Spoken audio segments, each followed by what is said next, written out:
Good evening, folks. It's Diamond with the Oppenheimer Ranch Project, bringing you a grand solar minimum update on Thursday, February 8th at 11:07 p.m. Mountain Time 2018. Poor Al Gore. Global warming completely debunked via the very internet he created. Oppenheimer Ranch Project much? Boom!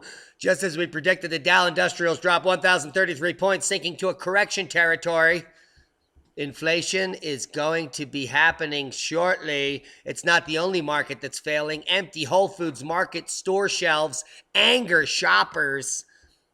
Guys, in the last few days, David Dubine and Christian Westbrook have been reporting on this order to shelf system, the new inventory management that's been adopted by Whole Foods, the supply chain, which is causing these shortages. However, if you go delve deeper into this article, real quick, we're going to go over this. There are numerous factors that impact product availability, including most recently, according to the article, higher sales and recent storms, said spokeswoman Brooke Buchanan. Recent storms. They're working to improve that. The recent storms. That's a heads up. Let's talk about Chi-Town. Chi-Town is bracing for its biggest snow since 2015. There are some icicles on leaves there.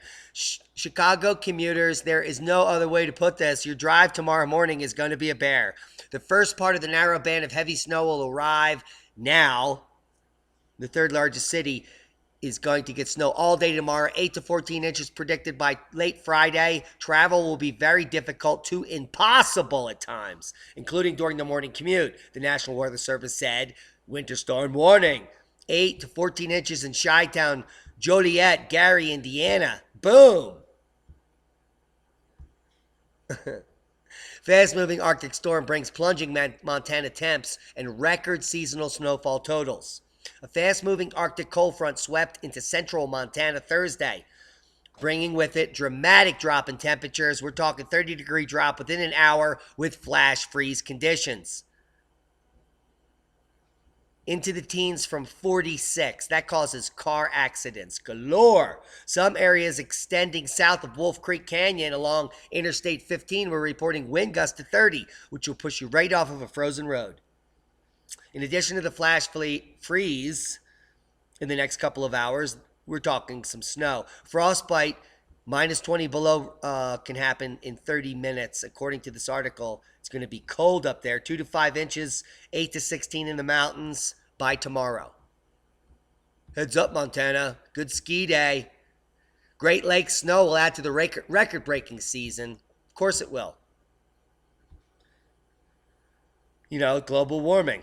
While Lake Erie may be mostly frozen over because it's so warm, its influence this winter season was key to pushing Erie over this total record, which is going to be broken again and again and again, maybe 5, 6, 7 times until spring finally sprungs.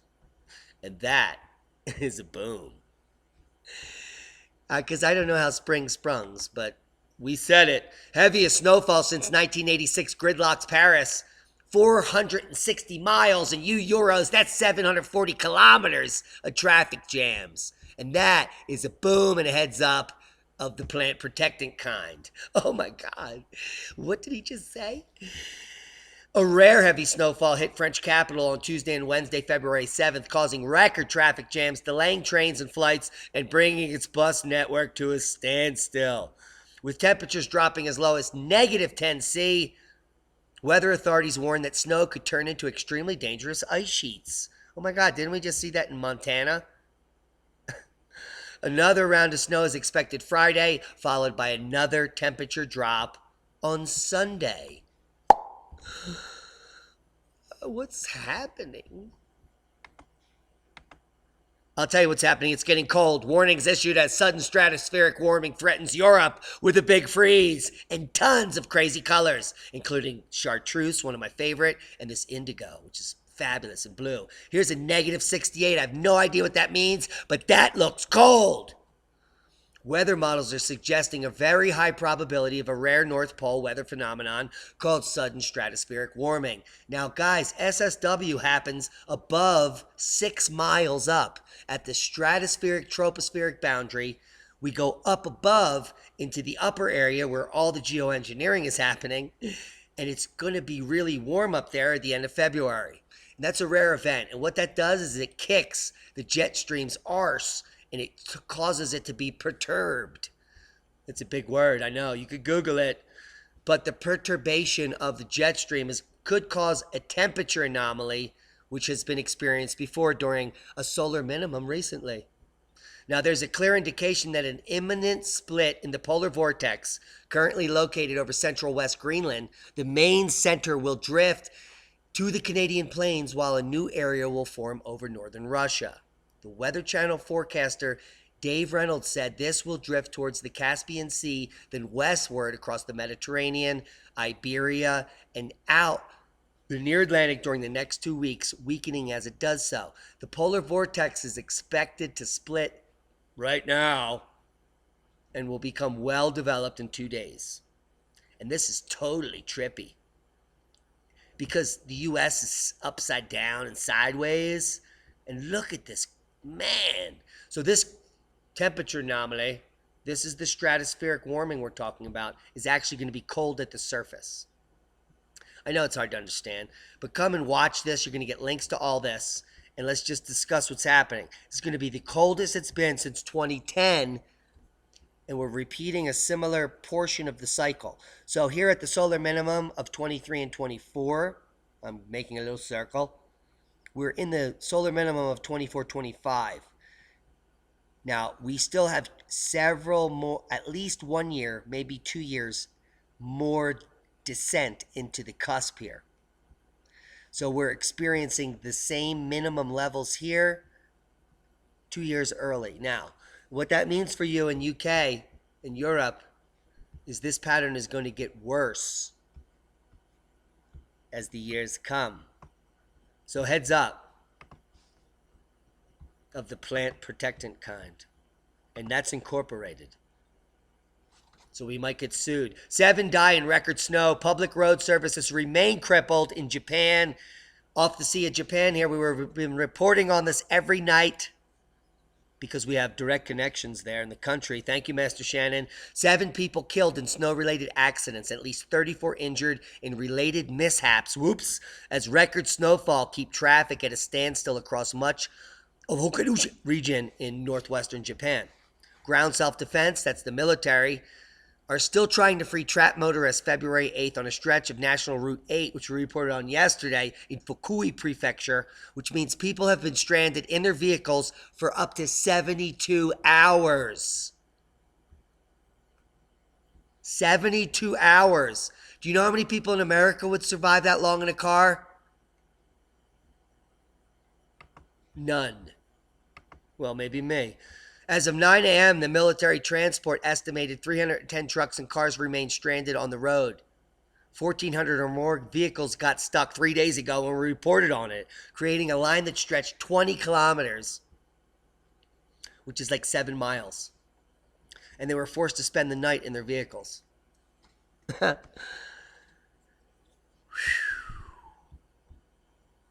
Thank you, Al Gore. Chance of snow forecast above 900 meters in Tasmania, which is currently experiencing the middle of summer. And if that is not boom-worthy, then you haven't been watching. Fears Yellowstone volcano is going to blow all over the media today as earthquakes strike near the crater. And this is the woman reporting on it, Jackie Coffin, who should be in one, because she's full of shite. And these glasses are fake. She doesn't even need correctional glasses. She needs a new career. Because she gets to Yellowstone and she's like, oh my God, they just told me today that there's like tons of earthquakes at Yellowstone every day. And like, you could come here and there's like earthquakes and there's like a dozen. And it's like, it's supposed to happen because it's totally awesome. And there's quakes because there's stuff underneath me that's bubbling. It's so hot and whatever. So I'll leave you links to that nonsense. And we'll go check on Yellowstone right now. And look, there is no seismic activity. If we go 1 day all magnitude, oh my God, everyone, it's going to erupt. There was a 0.7 and a negative 0.3. Oh my God, man. Oh, I don't, this thing is getting hot. Woo! Let's look at all the earthquakes for the last 7 days in the area.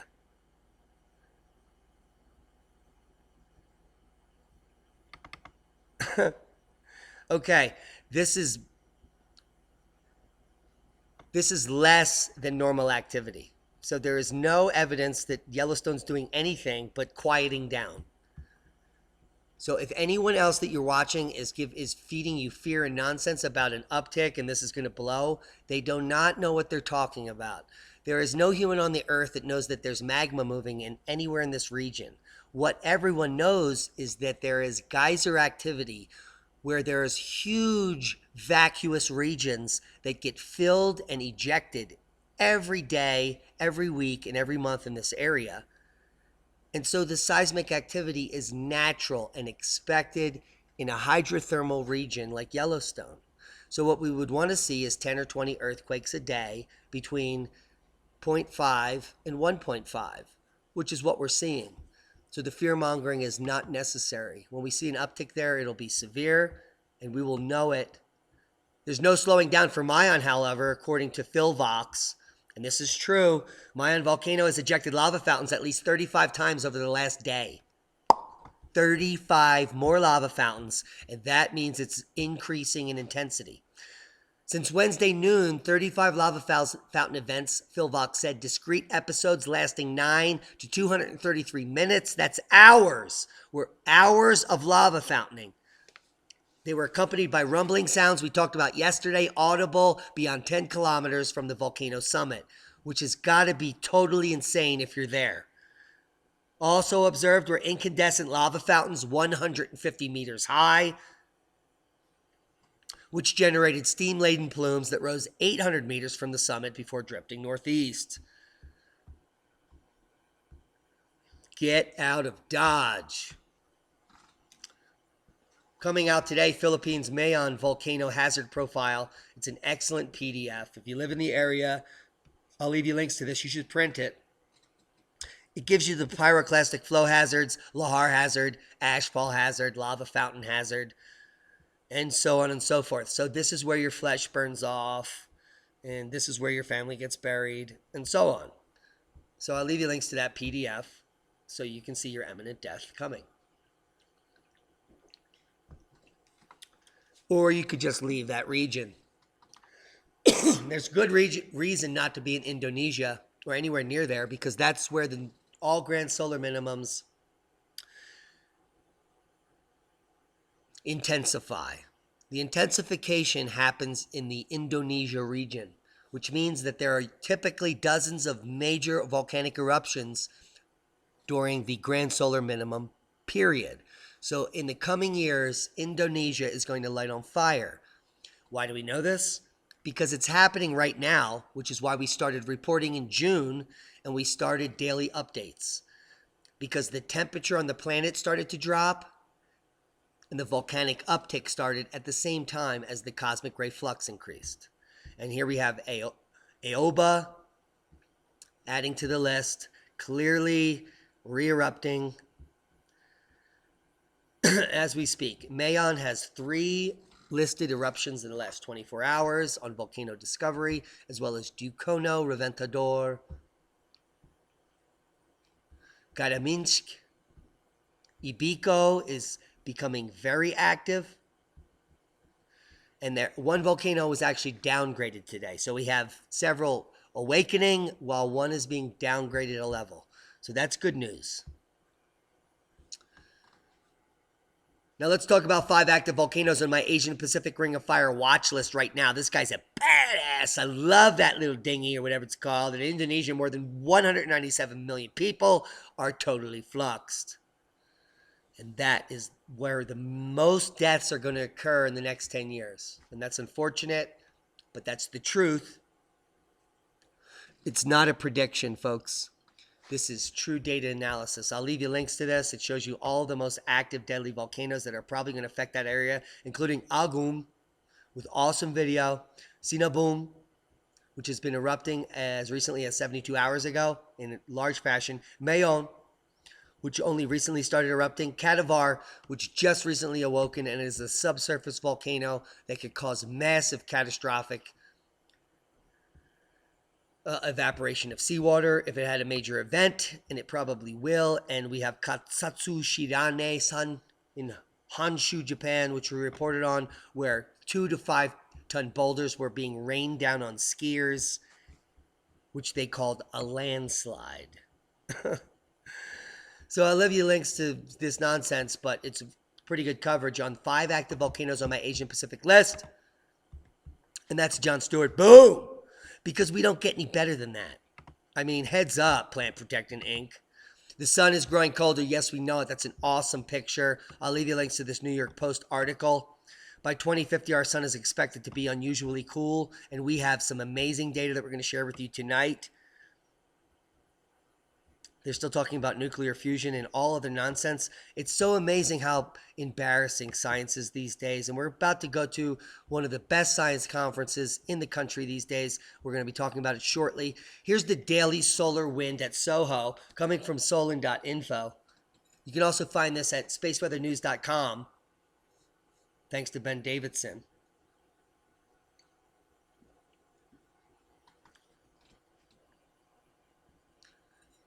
And you can clearly see that the peak here, which occurred in September of 2017, that's the peak maximum daily solar wind speed,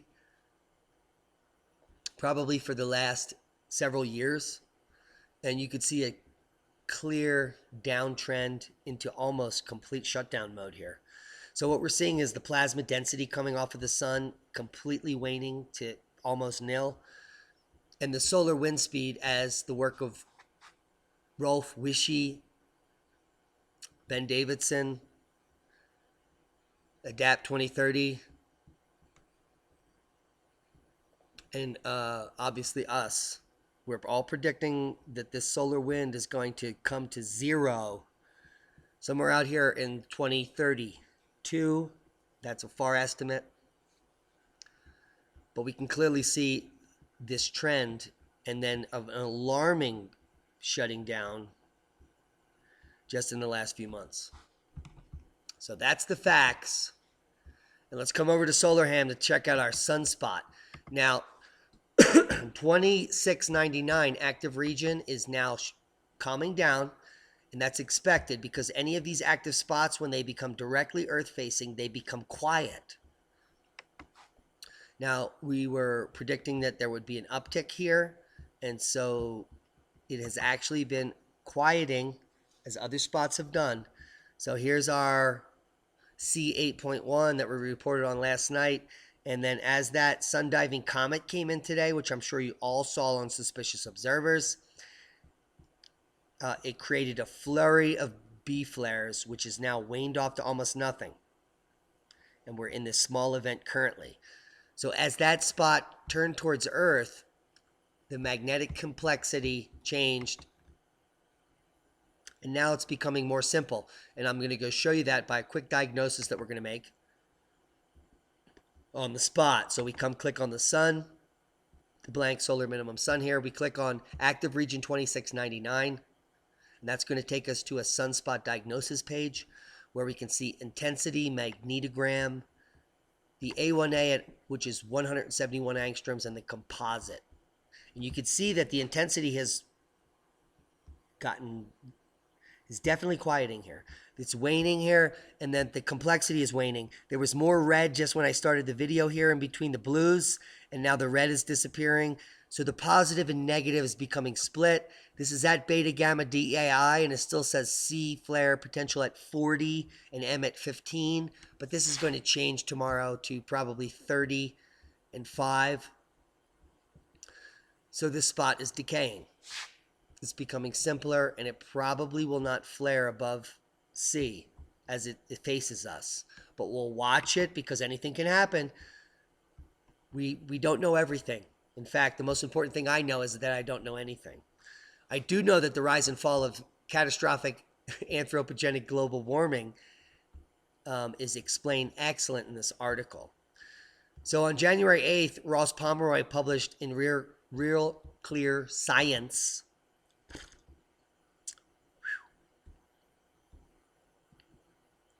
an interesting article on the 6 stages of failed psychology theory. And basically what this says is that formerly known as catastrophic anthropogenic global warming, the notion of climate change is logically a subject of social science rather than actual real science, which is 100% true.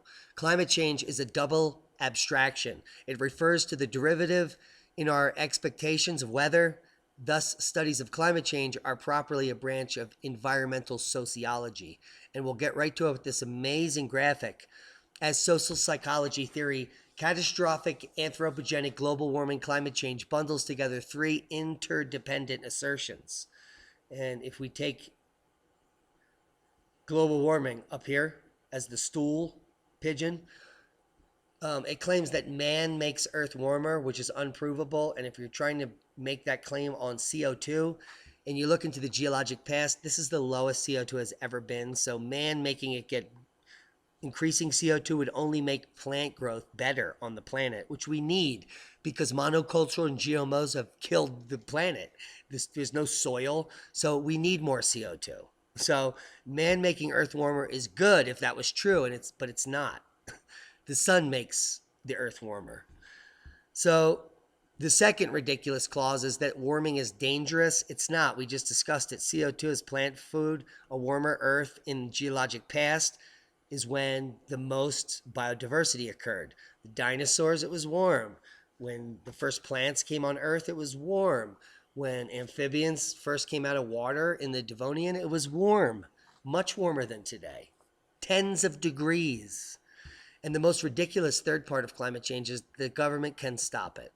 They can certainly pollute the earth and kill you by adding fluoride to the water in the 50s, PCBs to the environment through Monsanto et al., and then the billions of tons of glyphosate that are being okayed through our U.S. government to be sprayed on your food. So this is the entire concept of global warming is nonsense based on the premise. And I'll leave you links to this article. I won't go into it anymore. But what I was trying to share with you is this article from Discover Magazine. Sea ice just set another record low in winter, offering new evidence that we're all going to die.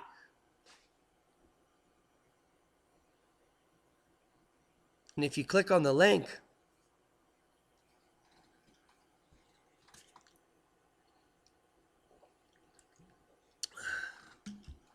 they removed it. And I think it's because they knew I was about to tear them apart. So that article is no longer available because the data they gave was total bullshit. This is the actual live data yesterday. And your mind is about to be blown, so stick with me. I know we've been here for decades. This is like 20 minutes in, but this is the actual sea ice thickness yesterday. And if we come over here to the Danish Meteorological Institute, which we should all be thanking for this real information, we can clearly see that the current Arctic sea ice volume is above 2016 and 2017. And in fact, it is in the gray area, which is the mean for the last 15 years. Now, if we actually look at the thickness here, I want to draw your attention to the scale. Anything you see that goes from red to this darker pink brown is above 15 foot thick. And the reason the scale ends there is because Arctic ice is never more than 15 feet thick. Please get that into your head. If you're a global warming alarmist that's going to hate on me and is going to put a comment down below that blah, blah, blah. Arctic ice since 1900, let's just go back 120 years. The thickest it ever gets is 15 feet thick. And you can see several areas, large swaths of red, which is about 12 feet or greater. When it starts to break out into the pink here, it's 15 feet or thicker. So we have lots of 15-foot ice here, all up in the air, in the islands in here in the inlets, which is going to be completely choked in the summertime because this ice will not melt out. Here we can see sea ice over 10 feet thick on Hudson Bay. And that's because it's minus 50. We just reported on Nunavut being minus 50. This sea ice thickness, which is yellow, extends all the way across the Arctic Ocean from Russia to Greenland. All the way across. It's all yellow, which puts it at 3 meters, greater than 3 meters. This is all greater than 10 foot thick. There are no ships or icebreakers getting through this ice. 10 to 12 foot thick, they'll get stuck. So there's no commerce going through this area. Now let's break it down. Let's break it down to Boomsville, because I'm sick and tired of the nonsense. There is no, let's quick go back to 2008. So this purple area is no ice. There's no thickness. It's just a thin shell. So in 2008, there was no Arctic ice cover. The only thick ice was this little region. Look at today. 2008, today, 10 years later. 2008, 10 years later. 2008, look at the black line, today. There is probably 10 times more ice in the Arctic today than 10 years ago. 10 times more ice in volume than 10 years ago. They're lying to you. So let's get a breakdown. Here's 2018, 2017. More ice in 2018 than last year. There is more thick ice in this region where glaciation during a glacial maximum begins. This is where the ice cap forms, and then it moves down into North America. There is more ice, thick ice, than last year. Look at it. This year, last year. Let's go back to 2016. Way more thick ice than 2016. All the way across here to Russia. And let's go back 10 years ago. We're eclipsing that ice. So the nonsense is got to stop. Guys, we're going to be on freedomizerradio.com coming up on February 16th. I am so stoked. And the reason I'm stoked, February 16th, is because we're going to be at Observing the Frontier. So I'm going to be doing this live 3-hour radio show from Observing the Frontier in New Mexico, Albuquerque, from the Crown Plaza from 10 p.m. to 1 a.m. on February 16th, Friday night. More details to come. That's a heads up. I'm so stoked. The show we're going to be on is Clarity After Dark with Scarlet Anonymous and co-host Red Gypsy. Red Gypsy is from Saguache, which is over in the San Luis Valley. Apparently we have a lot of fans over there. It's going to be live. It's a live show, 12 a.m. Eastern, Fridays, 9 p.m. Pacific. So that's the show we're doing. It's 3 hours long.